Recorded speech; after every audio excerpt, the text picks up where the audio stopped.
देखिए, इसमें हम दूसरे वीडियो में पढ़ेंगे इनफॉर्मल लेटर के विषय में। इनफॉर्मल लेटर होते क्या हैं? इनफॉर्मल लेटर एक ऐसे लेटर होते हैं जिनको हम हिंदी में अनौपचारिक पत्र बोलते हैं। इसमें कोई मतलब औपचारिकता नहीं होती है।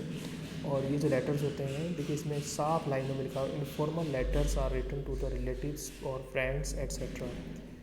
अनौपचारिक पत्र ऐसे पत्र होते हैं जो कि हम अपने रिश्तेदारों को या अपने मित्रों दोस्तों को लिखते हैं।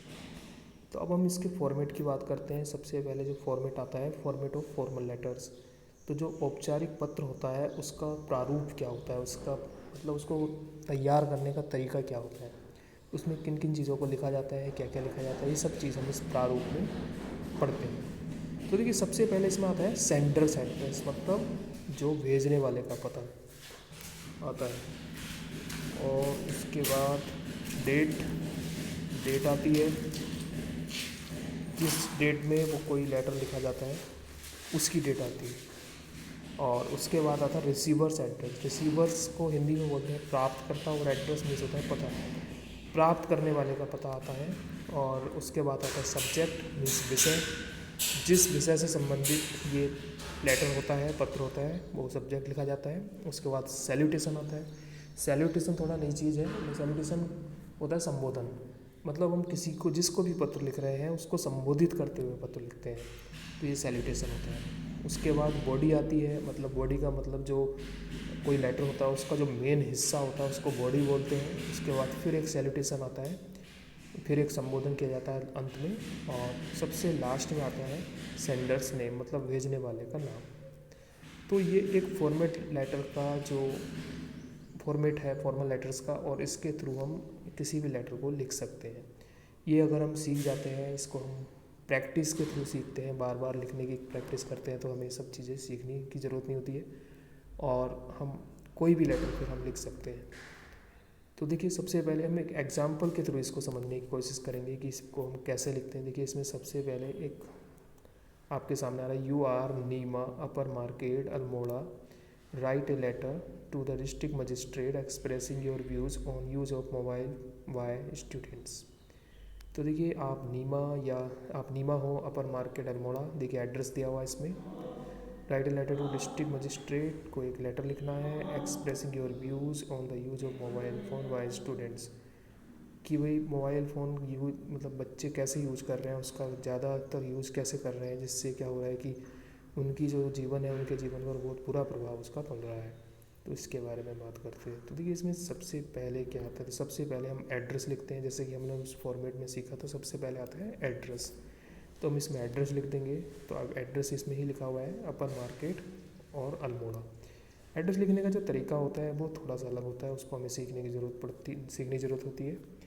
तो लेटर को का जो एड्रेस होता है, सबसे पहले हम उसको एड्रेस को, देखिए जो भी एड्रेस होता है वो कई तरह की डिवीज़न में डिवाइड होता है। सबसे पहले जो गली होती है या क्षेत्र होता है उसका नाम आता है, फिर शहर का नाम आता है, और फिर राज्य का नाम आता है। तो इसमें हम अपर मार्केट जो आएगा सबसे पहले उसको लिखेंगे। उसके बाद अगली लाइन में जो सिटी है, जो शहर है अल्मोड़ा, उसका नाम लिख देंगे। तो ये एड्रेस लिखने का तरीका है। उसके बाद देखिए आता है डेट, एक लाइन छोड़ने के बाद हमने डेट लिख दी है 7 दिसंबर 2019, तो ये हमने डेट लिख दी है। उसके बाद देखिए आपका आता है सैल्यूटेशन। उसके बाद आता है आपका रिसीवर्स एड्रेस। रिसीवर्स मीन्स प्राप्त करता, तो हमें लिखना किसको है, टू द डिस्ट्रिक्ट मजिस्ट्रेट, तो द डिस्ट्रिक्ट मजिस्ट्रेट अल्मोड़ा। इस तरह से करके हमने ये जो प्राप्तकर्ता का पता है उसका एड्रेस लिख दिया है। अगले वीडियो में हम सीखेंगे कि कैसे हम इसकी जो अगला पार्ट है उसके बारे में पढ़ेंगे। चलिए इसी वीडियो में हम सीख लेते हैं। देखिए, इसमें आगे लिखा हुआ है, इसमें सब्जेक्ट। देखिए सब्जेक्ट आता है, सब्जेक्ट को हम एक लाइन छोड़ने के बाद लिख देंगे। आप इसमें सब्जेक्ट मीन्स होता है विषय। ये जो पत्र है इसका विषय क्या है, किस चीज़ से संबंधित है, इसका मतलब ये है।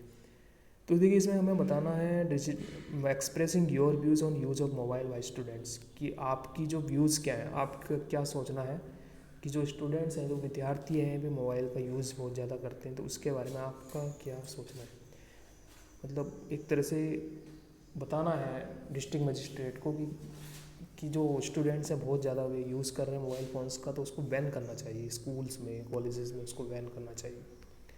ये सब आपको बताना है। तो देखिए, आपने इसमें एक सब्जेक्ट बना दिया है। सब्जेक्ट भी आप एक क्वेश्चंस में जो लिखा होता है उसके थ्रू बना सकते हैं। Complaining against use of mobile by students. तो ये आपका सब्जेक्ट तैयार हो चुका है। सब्जेक्ट के बाद आपका आता है सैल्यूटेशन। तो देखिए सैल्यूटेशन मीन्स होता है जैसे संबोधन, मतलब हम किसी चीज़ को संबोधित करके किसी चीज़ को लिखते हैं। तो रेस्पेक्टेड सर मतलब सम्मानित श्रीमान जी, तो ये आपका रेस्पेक्टेड सर करके हम इसको सैल्यूटेशन कर देंगे। उसके बाद बॉडी आती है, और देखिए बॉडी ये सारा आपका रेस्पेक्टफुली से लेकर के ये आपका जो ये पॉसिबल है, तो ये यहाँ तक पूरी बॉडी है। तो इसमें हम आपको बताना है डिस्ट्रिक्ट मजिस्ट्रेट को कि हो क्या रहा है। तो देखिए इसकी लाइन है जो इसको हम समझने की कोशिश करेंगे। रेस्पेक्टफुली तो क्या सम्मान पूर्वक, I want to draw your kind attention towards the use of mobile by students. तो सम्मान पूर्वक मैं आपके ध्यान को, ड्रॉ मीन्स आकर्षित करना, योर काइंड अटेंशन मीन्स आपके ध्यान को मैं आकर्षित करना चाहता हूँ towards the use of mobile by students, कि बच्चों के द्वारा, छात्रों के द्वारा मोबाइल को कैसे यूज़ किया जा रहा है, इसकी तरफ मैं आपका ध्यान आकर्षित करना चाहता हूँ। Today mobile is the need of the people. आजकल मोबाइल बच्चों का एक नीड बन चुका है, बच्चों की बहुत बड़ी आवश्यकता बन चुकी है, लोगों की बहुत ज़्यादा आवश्यक बन चुका है। But small students use mobile excessively. लेकिन जो छोटे स्टूडेंट्स होते हैं, छात्र होते हैं, वे मोबाइल को एक्सेसिवली यूज करते हैं। एक्सेसिवली का मतलब अत्यधिक उसका प्रयोग करते हैं। दे डू नॉट स्टडी, वे पढ़ाई भी नहीं करते हैं। दे बिकम केयरलेस, और वे बहुत ज़्यादा केयरलेस हो जाते हैं, मतलब वे बहुत ज़्यादा लापरवाह हो जाते हैं। केयरलेस मीन्स होता है लापरवाह। Mobile must be banned under the age of 18 years. मेरे हिसाब से तो मोबाइल का जो प्रयोग है वो 18 साल के बच्चों से, 18 साल के जो कम उम्र के जो बच्चे होते हैं उनके लिए प्रतिबंधित किया जाना चाहिए। उनका मोबाइल पर प्रतिबंध लगा देना चाहिए उनके यूज पर। तो ये उसके बाद देखिए, please take action as soon as possible. तो कृपया आप एक्शन लीजिए और जितना जल्दी संभव हो सके। एज सुन एज पॉसिबल का मतलब होता है जितना जल्दी संभव हो सके आप इस बारे में कार्यवाही करिए। एक्शन, टेक एक्शन का मतलब होता है कार्यवाही करिए, कि भाई जो 18 साल से जो कम उम्र के बच्चे हैं उनके लिए मोबाइल का फ़ोन का यूज़ करना अवैध होना चाहिए। तो ये पूरी बॉडी हो चुकी है, और थैंकिंग यू के साथ हम धन्यवाद बोलते हैं उनको। और देखिए सबसे लास्ट में इसमें दिया हुआ है सैल्यूटेशन। सैल्यूटेशन में हम करेंगे योर्स फेथफुल्ली, मतलब आपका बहुत बड़ा आभार। इस तरह से करके आप इसको फिनिश करेंगे, समापन करेंगे इसका, और अंत में अपना नाम लिख देंगे, सेंडर्स नेम, मतलब जो भेजने वाला है उसका नाम हम इसमें लिख देंगे। तो देखिए ये एक तरीका होता है एक लेटर को लिखने का। मैंने एक एग्जाम्पल के थ्रू आपको समझाने की कोशिश की है, और उम्मीद है आपको समझ में आया होगा। उसके बाद भी अगर आपको कुछ समझ में नहीं आता है तो आप इसको बार बार पूछ करके मेरे से पर्सनली कॉल करके पूछ सकते हैं। Thank you.